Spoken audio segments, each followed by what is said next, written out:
Welcome back to The Price of Business. I am your host, Kevin Price, talking to you about you and your business. Delighted to have my friend on, Marcus Wagner. He's a regular contributor on The Price of Business with Act 2, and you guys are doing some really cool stuff. And we're going to talk about what I think is going to probably be the most timely conversation out there in, at least in business radio and business news for quite some time, which is a continued situation with energy. But before we do that, I'd love for you to tell us a little bit more about your firm, kind of give us the elevator speech, and some big news that I heard that was announced recently, some great accolades you received. Sure, Kevin. Thanks for having me on this morning. It's good to be here. And so a little bit about Act 2.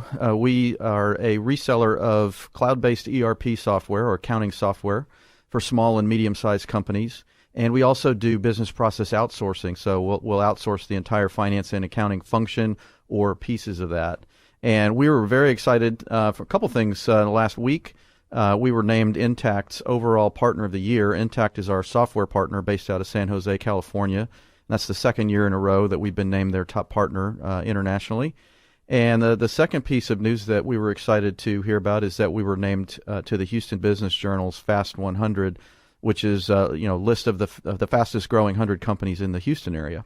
Well, that's fantastic. And talk a little bit about the companies that you help. Sure. So, one of the industries that we work with that's very topical today, given what's happening with the price of oil, is energy companies, primarily oil field services companies, midstream oil and gas companies, and we also work with some industrial and environmental services companies. Outside of that, not-for-profits and software and technology companies are also big for us. Mm-hmm. Mm-hmm. Talk a little bit about the energy situation. You know, we're hearing about the great crash in China, and a lot of energy, not only in the United States but globally, is kind of linked to the economic activity of China. If China's hot, the whole energy market is hot. When China's not hot, And so, talk a little bit about what's happening there. Absolutely. I mean, we actually started seeing the impacts on our business in the fourth quarter of 2014, where we were starting to see the softness in the price of oil, and there was a lot of concern on the part of our prospects and our existing customers, and they started to delay projects. They were in the midst of making purchasing decisions with us and pulled back on those. And that's one of the things I wanted to talk about today, Kevin, is I think it's hard to know what to do when you're faced with a collapsing market like this. I have maybe a little bit different school of thought than a lot of people. I think the downturns are the times that you should be investing in, making your processes more efficient, automating things with technology. Because here's what I see happening. Times are bad. Oilfield services companies cut headcount, and it's a race to the bottom and trying to cut their costs. And then when, the prices pick back up, which we all know they're going to, it's higher, higher, higher. Just think about how much inefficiency there is. All the lost knowledge and those people going out the door, the recruiting costs of getting them back up on board and trained, and it's an incredible distraction to the business. So I'm a little bit counter-cyclical in that I say now's the time to retool and reinvest in your processes and see what you can do to make your business more scalable so that when the price of oil comes up, your costs don't shoot up again. Yeah, I like the way you think, because that to me makes perfect sense. And, and the reality is that, this is a time to put yourself in a stronger position for the next cycle rather than just being in a constant state of catch-up. Seems like a lot of businesses are in a constant state of catch-up, and this is an opportunity to change that. Because it will change. It's absolutely. When, not if. And you talk to the veterans of the oilfield services industry, and they've all been through these cycles dozens of times. They see it coming. They know what's going to happen. They know it's going to come back up. There's a couple things that oilfield services companies are really struggling with right now. One of them is profitability, and the reason for that is that the actual oil and gas companies are saying, guys, our prices have gone down. Now your prices need to go down as well. So they're forcing the services companies to reduce their prices by 20, 30, 40, in some cases even 50%, just to maintain the business. So profitability is huge. And, I'll quote an interesting statistic for you, Kevin. Across the oil field services companies we talk to, we see revenue leakage. And the way I define that is unbilled revenues that are never going to get billed. Services they're providing that they wrote up a field ticket for, and that field ticket got lost or accounting never found out about it.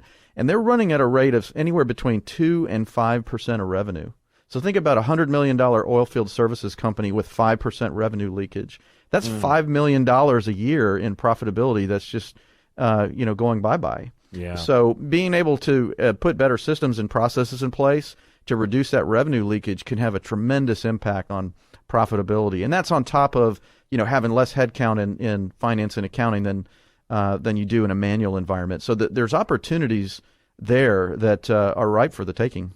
Yeah, it sounds like it. It absolutely sounds like it. And so, instead of buckling down, and then buckling the hatches and all these other cliches we use that, frankly, often lead to the undermining of a business, it's really a great opportunity to take some bold moves. It's a simple analogy, but it makes me think of Forrest Gump. And remember when the big storm came and Forrest and the lieutenant were the only ones who went out there while everyone else buckled down, and sure enough, his boat was the only boat that ended up surviving, and they became true millionaires at that point. That kind of intuitiveness, that kind of bold thinking can really make a difference. Absolutely. And, the other issue that these companies are facing is capital, lack of capital to invest and go buy the equipment that they need or retool the existing equipment that they have that may not be profitable. And so one of the areas we've helped customers with is accounts receivable. How much capital do they have trapped in accounts receivable where they're essentially financing, their customers' payment cycles? And so, we've talked to companies, it takes them 2 weeks, 4 weeks, even 6 weeks to get an invoice out the door because of their antiquated processes. So we ran a calculation for one company. It was costing them about $500,000 annually in cost of capital of just having that cash tied up in accounts receivable when they could have billed it faster and collected it faster. Yeah, one of the things I like about what you guys do is that, like a lot of improvements, there's an initial cost involved, an investment involved, but in absolutely no time, you quantify the savings and you quantify the value, and you really create a different way of doing things, and you create systems that really work for the company and allows the company to focus on what they really want to focus on, which is money-making endeavors and not a lot of the things that they had to focus on before you came along. Absolutely. And your face to the customer becomes much better, too, because if you're disorganized, you're slow in getting your billings out, you're making mistakes, your customers see that. And so, our clients tend to see a lot better image that they put forward to the customer because they're much more streamlined and organized as well. Yep. Now, your primary or one of your biggest clientele is the oil industry. What other areas, verticals are attractive to you?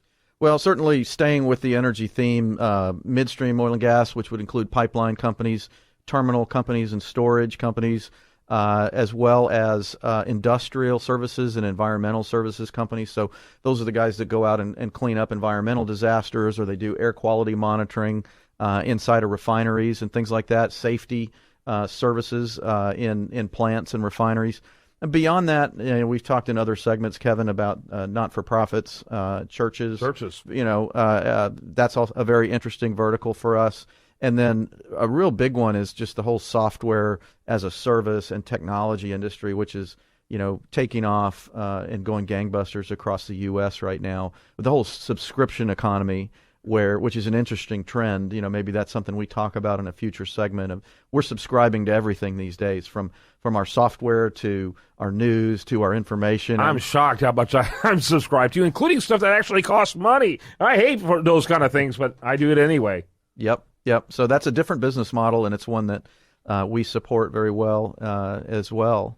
The shame about the investments in technology is that so many companies have invested in new software, and just you hear the horror stories of going over budget and over time. And so I think that's one of the things that makes people reluctant to go there. But our implementations typically take 2 to 3 months.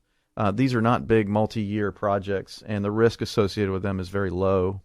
Yeah, and particularly when you consider the return, which is almost immediate. Right. Yeah, within 6 months or less. You're beginning to see a big difference. Exactly. All right. Again, Marcus Wagner, he's with Act 2. That's ACCTTWO.com.